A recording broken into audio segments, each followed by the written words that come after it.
तकरीबन अज तुहाडा मैं इलाज मेदे दा ही कर रहा।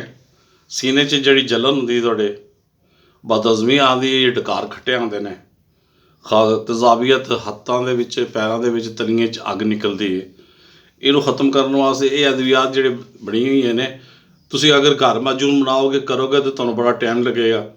और ये बने बनाई अद्वियात जिहड़े ने इहदे च अच्छी कंपनी ने करशी ने बनाई है। मैं कोई इन्हां दा वर्कर नहीं हैगा, मैं सिर्फ तुहानूं फैज़ पहुँचाने वास्ते तुहाडा वीडियो भेज रहा कि जवारशे तबखीर जिहड़ा है बहुत अच्छा है। जदों इस्तेमाल करोगे तुसीं तेज़ाबियत भी ख़त्म कर देगा। हाँ जी, तो तुहाडे मेदे नूं भी बिल्कुल फ़ायदा देगा। ये अगर तुसीं इस्तेमाल करोगे 15 तो 10 दिन तुहानूं महसूस नहीं होना, एक हफ्ते तो बाद इनका रिजल्ट आना शुरू हो जाएगा। ये तुसीं इस्तेमाल करो, डकार भी ख़त्म हो जाएंगे, सीने की जलन भी ख़त्म हो जाएगी। अगर पेट च गैस होंदा है ये ख़त्म हो जाएगा। इहदे 1 चम्मच तो 2 चम्मच तक तुसीं लै सकदे हो हर 6 घंटे तो बाद 2 दफ़ा लो।